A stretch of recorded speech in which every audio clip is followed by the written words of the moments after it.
Hello everyone and welcome again to another one of our training videos. I know you're looking at a blank screen of a computer at the moment, but I'll tell you why exactly in a minute. I wanted to, first of all, just do this video right from everything just being completely off, because even though this is mostly about setting up the live stream at Waratah, I think there's a couple of really important and helpful tips that we can give to help things run a bit more smoothly on Sunday morning. So I'm just going to first of all switch the PowerPoints on. If you're watching this, you're likely going to be involved in the PowerPoint ministry already, so it's not like I need to show you where the PowerPoint is. So just a minute. Okay, and then of course, now that we have power coming through, we switch the computer on. Now, again, as I mentioned before, why are we doing this from the moment we're switching the computer on? Well, I think one of the most important things that can sometimes be missed on Sunday mornings is allowing the computer to upload Dropbox. So sometimes what can happen is folks switch the computer on, and then as soon as this loads up, whenever it does, they tend to click on Dropbox as quickly as possible, and click on the latest slideshow. Now, that's fine, and I also try to load things up on Friday afternoons anyway. But sometimes there's changes that are made over the weekend, and when it's not given a chance to sync, then that's when we get confusion. So what I'm going to do is I'm actually going to, should I go this way? No, I'm going to go up this way. I'm just going to double click on Dropbox, which just at the very least activates the Dropbox window. Obviously you can see the wheel turning there on the cursor, and but eventually that will open up Dropbox. But I am not going to immediately open up the presentations that are in Dropbox. I'm going to actually give Dropbox a chance to sync and load up all of the latest changes. While we're doing that and waiting for Dropbox to sync, I'm going to start showing you how to set up the live stream.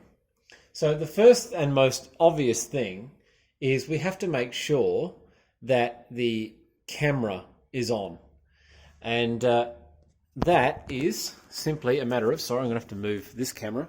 So this is the camera, and you will see right next to where it's plugged in, which is there, you've got the HDMI cable there, there is an on-off switch. So, whoops, there I go, bumping it. So we switch that on. And there we go, that little noise. And as you see, the screen comes up on the camera. Now it's a bit dark, but I'm just going to put the stage lights on. And all of a sudden we see a little, picture of what we've got there. So, as you can see, what you've got there is what you've got there. So the camera is switched on, ready to go. Right, we're going to go back down to our little computer down now. All right. Now, hopefully this has finished. So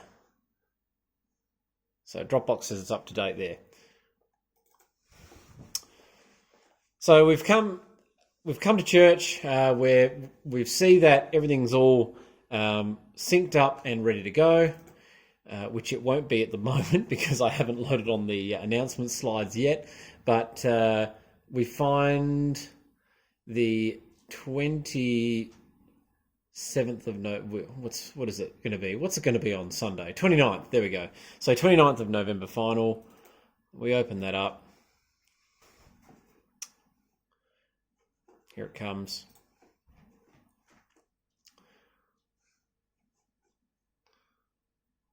Okay.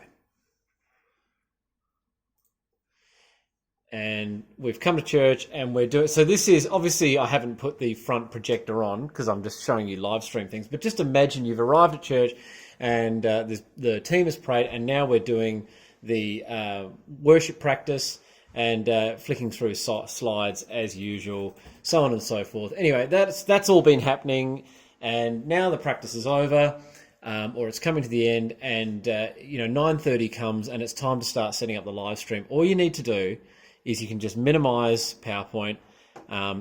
YouTube will run in the background, so PowerPoint presentation is still down here below. It's just all minimized, but all you need to do is you click on Chrome.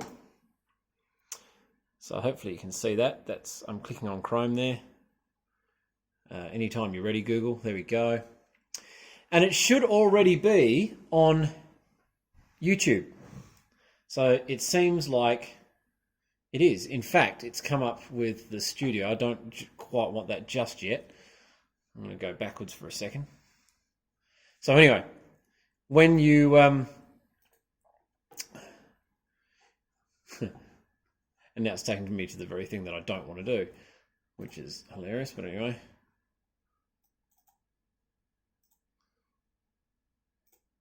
Let's go back to the channel. Okay, so imagine you've clicked on Chrome and it's come up with just Chrome. All you got to do is search Waratah Church Live, but it should come up like this anyway, and it should already be ready to go. How do you set up the actual live stream on a Sunday? Because eventually folks need to be aware of how to do this, because I'm going to be on holidays and so on. Well, first of all, just before I talk about this kind of thing here, I just need to spin the camera here. As long as the sound desk, we've got sound training videos in other videos, as long as the sound desk is on, this should be on. You shouldn't need to touch this at all at any point. The sound should come through because this is set as it is and it doesn't change. You can see it's got a little orange light there that shows you the power's on. So this is where the sound's coming from. So there is nothing you need to plug into the laptop to get sound. It will run like it is. The only thing you need to fiddle with, in a sense, is just switching on that camera, which we have already done. So we'll know that it's all correct in a minute. Now I'm going to zoom in a little bit to the screen so you can see what I'm doing. Okay, sorry for bumping that. So what we do is we click this little camera icon, and when we do that it says create, or we hover above it and it says create. We click create. It'll say either upload video or go live. So we want to click on go live. We wait a moment for it to load. It's got to load Studio. Here it comes. I can zoom out just a touch. There we go. Okay, fantastic. So then we have to create a title. Now normally it would be, let's say we would call it Sunday morning the 29th, for example. Of course, we're not doing that at the moment. So what the title would be at the moment is just, let's just call it test. Okay. We want it to be public, so we don't need to change that. That just stays there. We're not scheduling it for later, so we leave that alone. And then YouTube always asks you this weird thing about, is it made for kids or not? It's not specifically made for kids, so we just click no. We don't need to worry about age restrictions, that advanced thing. That doesn't really matter. What does matter though is this here, more options. We need to click that. So we click more options. Now,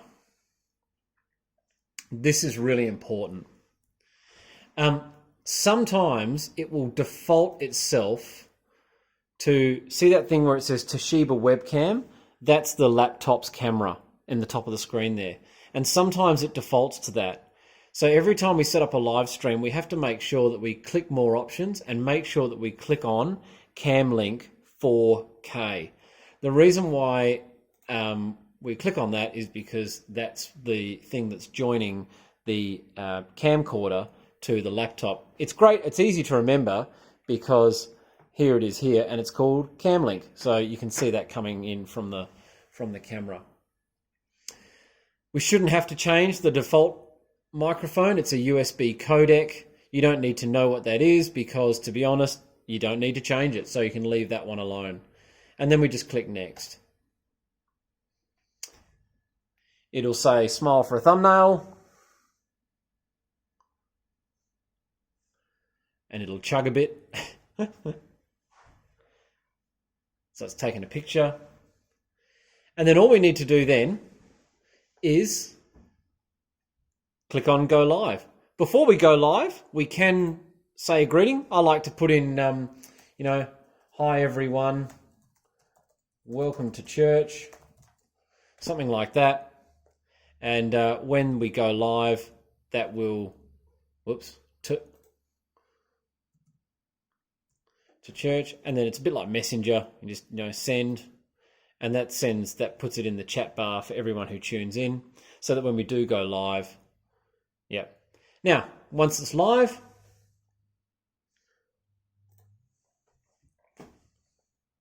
we'll do this, and if you notice now, as I turn this camera, it is affecting what is showing on the screen. And that's that, really. We are now actually recording. This is, as we speak, going out onto YouTube. Except, of course, there's no sound because we haven't got the anything turned up on the stage. And that's it. Now, what we do is we just minimize that, and then you can return. Remember how we were still doing the PowerPoint? So there we are. We've returned to the PowerPoint, and you can just do that as normal until you're finished. So the service has happened, and now we're finished, and so it's all over. And we quit out of the Sunday service. So there we go. We quit out of it. Here's the other thing though. What happens before we leave? Well, what we need to do before we leave the service and shut everything down, I think I just need to request that we don't just, shut everything off like X YouTube and then just shut the computer and leave.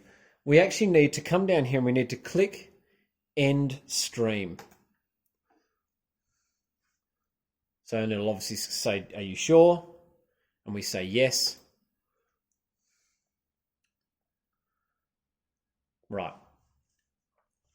And then it comes up with this little box here. And two options. You can either dismiss and I'll come along and edit it later. Or you can say edit in Studio. It'd be really helpful if folks learn how to edit in the Studio, because it is really quite simple. The reason why we edit sometimes is because obviously if we're starting the stream 15 minutes before the service, we don't necessarily want the last 15 minutes of practice being recorded for all perpetuity on YouTube.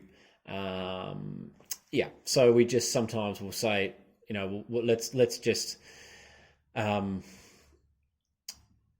edit the first 15 minutes, and sometimes that last kind of 5-10 minutes as people are milling around and talking about. People don't necessarily want to watch that when they go back and look at the service. So all we do is we click the trim option here. Now, obviously, these are just a matter of minutes and seconds, really. But just imagine it was like hours, because usually your Sunday service is at least an hour and a half. So let's imagine it was an hour and 17. But the service didn't actually start until about 15 minutes in. All you do is you pull up that slider to there, and that sort of gives you an idea in this little screen here where things were at that time. And we say, the leader was just coming up to the pulpit to speak. So that's about where we started, and we just, can you see that? It's just chopping it to there. And then we can preview. In fact, you have to preview before you can save it. So you preview, so you click preview, and you imagine, so you just go, yep, okay, that looks right to me. And as long as you haven't chopped off the start of the service, you can just go save as new. and it's just said here, copy of test. If you saved it as, Sunday morning, the 29th of November, it would just say copy of 29th of November, da da da da. That's fine to leave it as copy of, because it just differentiates it from the original live stream. You click public and save as new, and that will save it as a new video on the channel, which then you can go to and view. If you do say go to video, it'll say discard changes. You can say okay, because you've already saved it as a new video, so you can discard, and that's fine. And then there it is on the channel videos. Now, once you've gotten to this point, then you can quit out anytime you like. So that's fine. And in fact, just because it's a test, I'm just going to quickly delete it now, because we don't really want it, because it's just a test. Yes, I understand. Delete forever. But otherwise, your copy of videos will come up here. Now, sometimes if it's a really long video, it'll say it's still processing and all that sort of stuff. You don't have to have YouTube open for things to be processing. YouTube will just process it in the background on its own, on its own mainframe somewhere in America while you've packed up and gone home. But anyway, now that you've edited and saved a new video, then you can basically X out of everything like that. And yep, you can X out of this and X out of Dropbox and so forth. And eventually, sorry, I'm going to leave this on because I actually need to do some work up here in a second. And then you go, shut computer down as you would normally do, shut down, etc. And shut the lid, and away you go. And of course, the very last thing to do before you leave is to make sure that we turn the camera off. And off it goes. Cool.